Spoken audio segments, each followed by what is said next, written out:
multiverse. Every existence multiplied by possibility and spread out in infinite measure. Now, there is a malevolent force at work. One driven by a singular goal: the destruction of all there is. There's a wave of antimatter sweeping across this universe, destroying everything in its path. Across space-time, there exist 7 heroes who can and will save the universe. You can't prevent the coming crisis, but if we're lucky, we can survive it.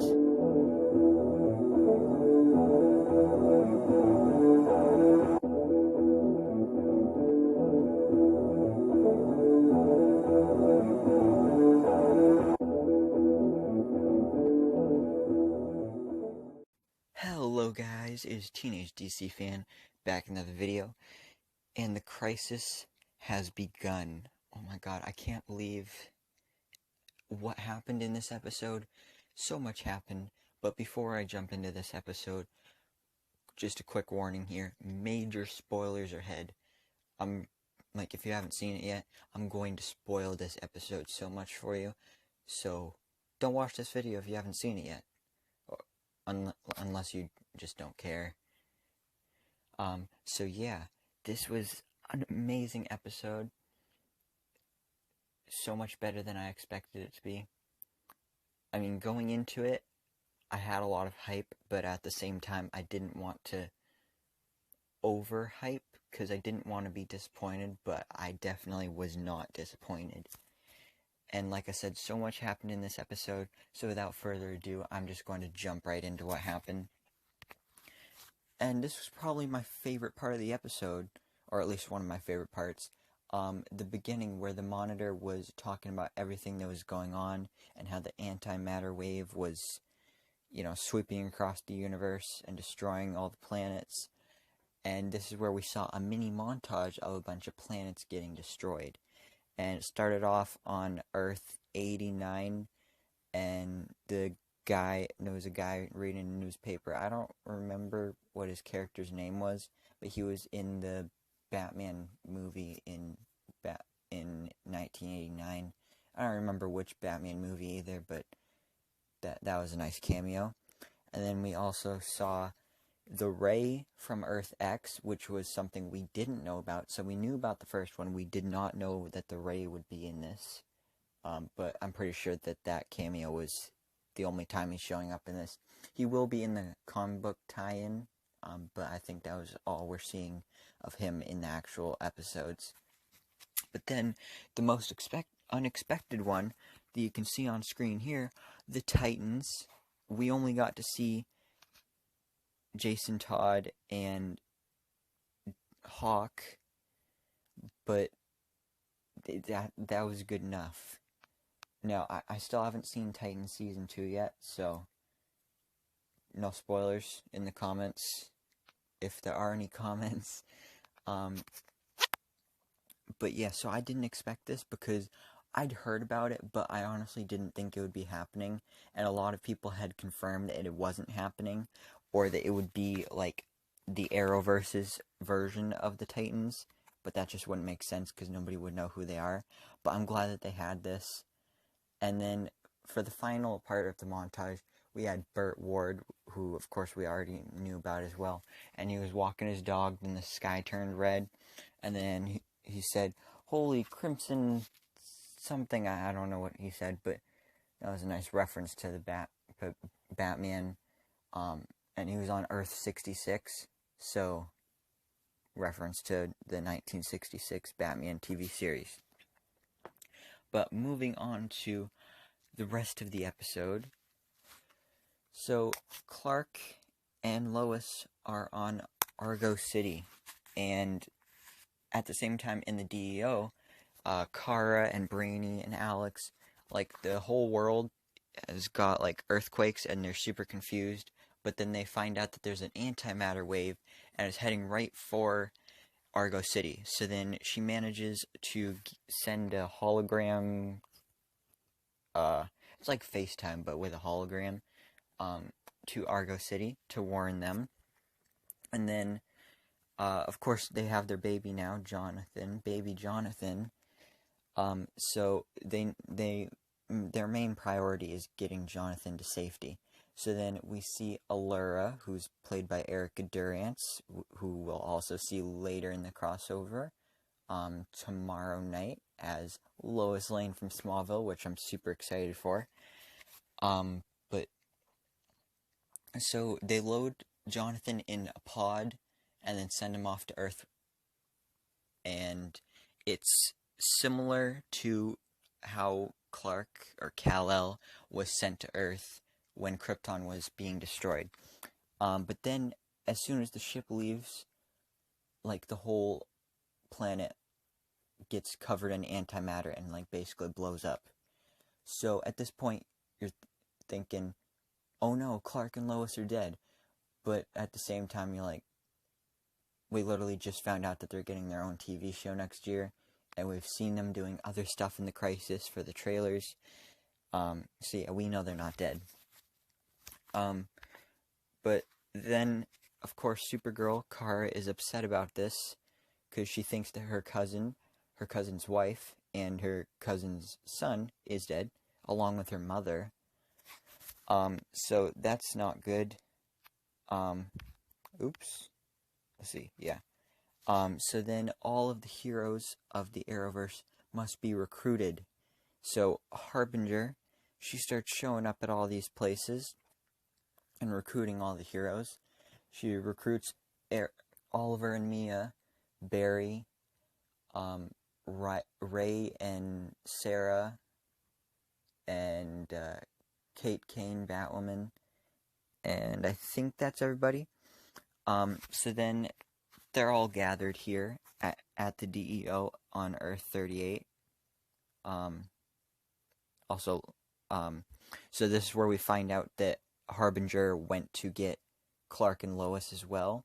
So they're alive, but everybody else that was on Argo City is dead, including Kara's mother, so it's still upsetting. So that is the first victim of the Crisis, at least for, like, major characters that we actually have the names of. So Alera is dead. Rest in peace, Alera. So yeah. Now they have to come up with a plan. And, well, at first, Barry, Sarah, and Ray aren't there with the rest of them, and Kate doesn't know any of these people other than Kara, so she's super, like defensive and paranoid, I guess. So, yes, that they have to be able to work together as a team. And then they come up with the plan of evacuating the planet because they're not sure if they're going to be able to save the planet. Because the skies are turning red. And this is when Barry, Sarah, and Ray show up because apparently they were doing reconnaissance, whatever that means. But then this random tower shows up in the middle of the city, and apparently that is what is stopping the antimatter wave from destroying the Earth, and it's like slowing it down and stuff like that. So now all of these heroes have to go out and protect the tower thing. But at the same time, the Earth needs to be evacuated. So Alex goes to Lena Luthor so that she can get Lena to help her build a giant portal thing that can get everybody on the Earth to Earth 1. Because Earth 38 is not going to make it. Like, they won't survive if they stay. So Oliver, Mia, Batwoman, Superman, Supergirl, Flash, and Atom, they're all out there protecting the tower thing, the quantum tower, I think that's what they called it. But then an army shows up, because the Anti-Monitor's army are the shadow demons. And they kind of remind me of the Time Wraiths, but yeah, they're very similar. So they have to take them out. And they're all fighting, and they're trying to save the planet. And meanwhile, Lena is able to build the portal thing. So that's all good. It's up and it's ready to go. But before I get on to the big part of the episode, there's another storyline that's going on at the same time, because Lois and Clark want to find where Jonathan went, because they sent his pod to Earth, but they don't know where it landed. And Brainy is able to track it, because apparently it got stuck in a wormhole and it ended up on Earth 16, 2047, or 2046, something like that. And that is why Lois, Sarah, and Brainy go there to retrieve Jonathan, because Superman would have done it, but he's needed on Earth 38. So they go, and then they are met by old Oliver. So Oliver's there, he's alive, and he's old, and he starts fighting them until he realizes who they are. And apparently, the version of Sarah on his planet, she died, so she dead, and he thinks it's, like, that's why he's so happy to be seeing Sarah, because his Sarah is dead. So he and Sarah have a heart-to-heart.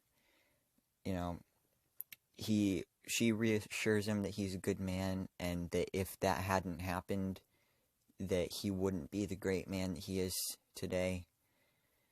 And, you know, all that good stuff, while Brainy and Lois retrieve Jonathan. And then they end up going back to Earth 38. But then here is the big part of the episode. So while everybody is out there protecting the tower and fighting the shadow demons, the Monitor shows up, and he's like, there is no saving this planet. Save your resources and strength and energy for the real battle, or something like that. I really don't know what his exact words were, but, you know, something along those lines. So everybody keeps fighting, though, because they're like, no, we're going to save this planet, we're going to at least save these people. But he's like, no, you're going to listen to me. So then he sticks his hand out and starts waving his magic fingers, and then all the different heroes just start disappearing through these portals, and he's sending them to Earth 1, I believe. At least I think it's Earth 1, I don't really know for sure. So they're all getting sent to Earth 1, and once all of them are gone except Oliver, the Monitor is like, Oliver, it's time. And then this is the part we saw in the trailer, and Oliver's like, is the planet evacuated? Almost, but not completely. So then Oliver's like, then it's not time.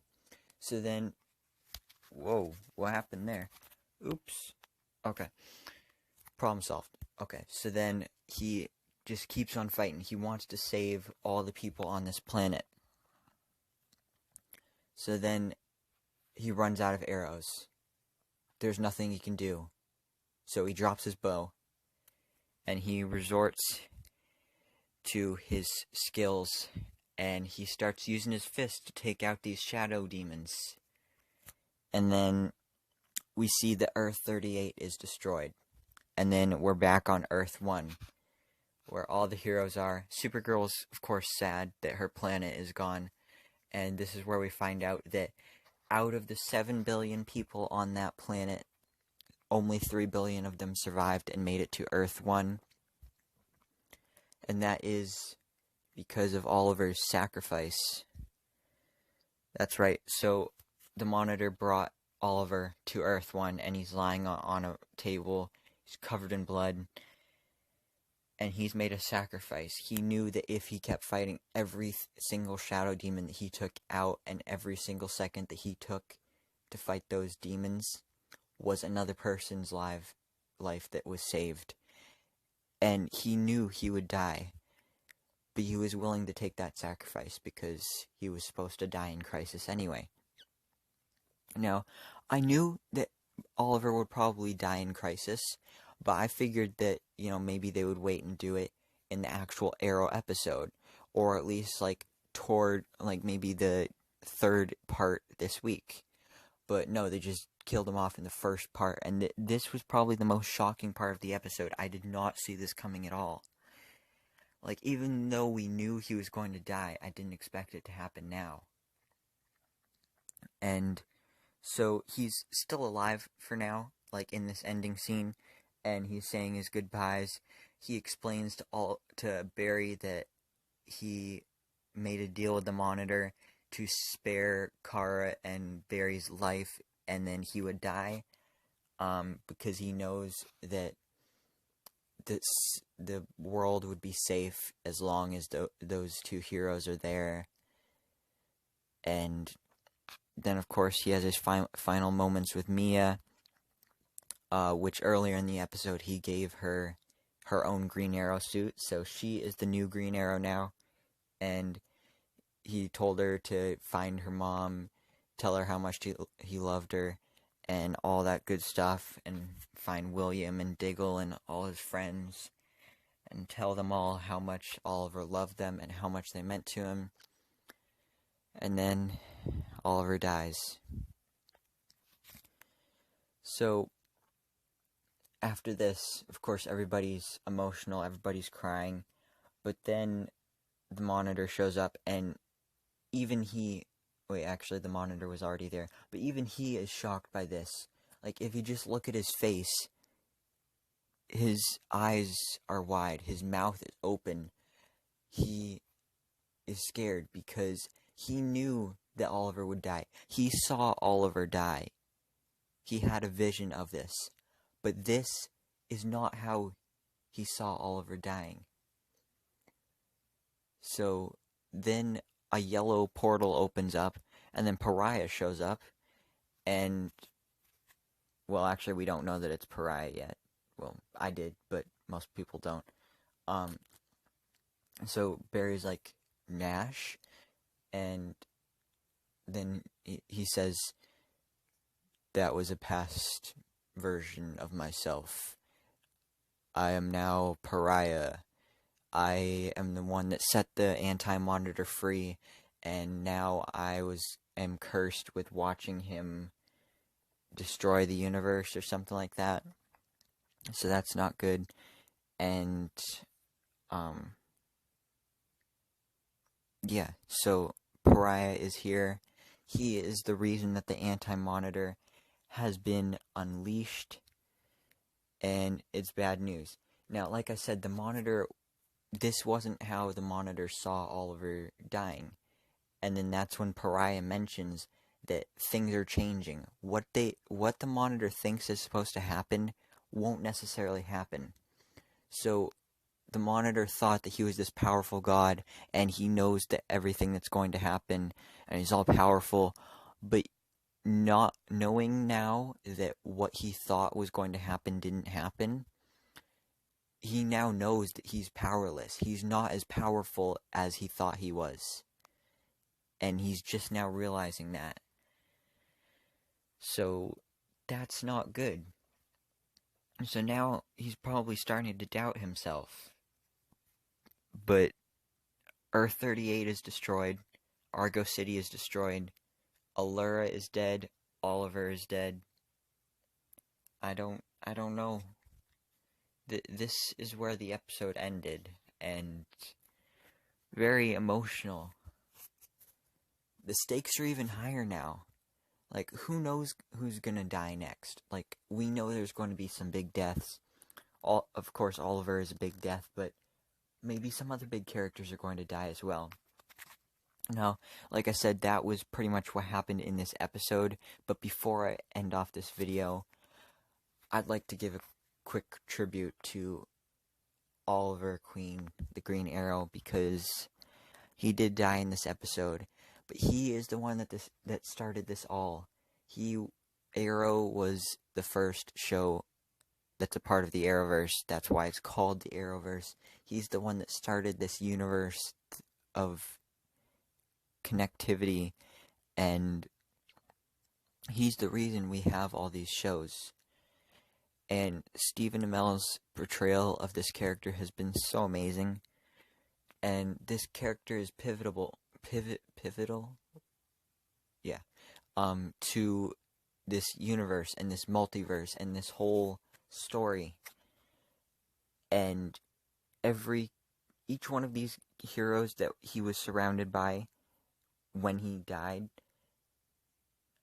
they all have some sort of connection to him. Like, even the Monitor, sometimes the Oliver kind of hated the Monitor, but there was still that connectivity, and there was a relationship between them. So I just like to say thank you, Stephen Amell, for playing this amazing character, and thank you to just the character of Oliver Queen and the show Arrow for bringing all of this awesomeness to life on TV. Like, if you go back 10 years ago, if you would have told me that this would happen, I might have believed it if it was like a movie, but not if it was on TV. So, Arrow means a lot to me. I haven't been watching it since the beginning, but since I have started watching it, the show's really grown on me, and especially this past season, this has been the best season, and I really love it, and I'm kind of rambling now, but I just wanted to do this little tribute to Oliver Queen and the Green Arrow. So this was part 1 of Crisis on Infinite Earths, and like I said, a lot happened here. So, like, a lot really did happen. And next episode, we're going to be on the hunt for the 7 Paragons to save the multiverse. So that's going to be awesome to see, because of course we have Smallville's Clark Kent, we have Kingdom Come Superman, Kingdom Come Batman / Bruce Wayne, all that cool stuff. Lex Luthor's showing up, the rest of the Legends of Tomorrow like Constantine and Heatwave. So that's going to be awesome. And yeah, I can't wait for it. But what did you guys think about it? This has been an amazing episode, but I want to know what you guys think about it. So let me know down in the comments below, and stay tuned for my episode reviews of the next 2 parts, part 2 and part 3, as well as the next episode of Black Lightning, because that does tie into this Crisis on Infinite Earths. So thank you so much for watching. Please remember to like, comment, and subscribe, and I hope to see you in the next video so I can bestow all my DC knowledge upon you.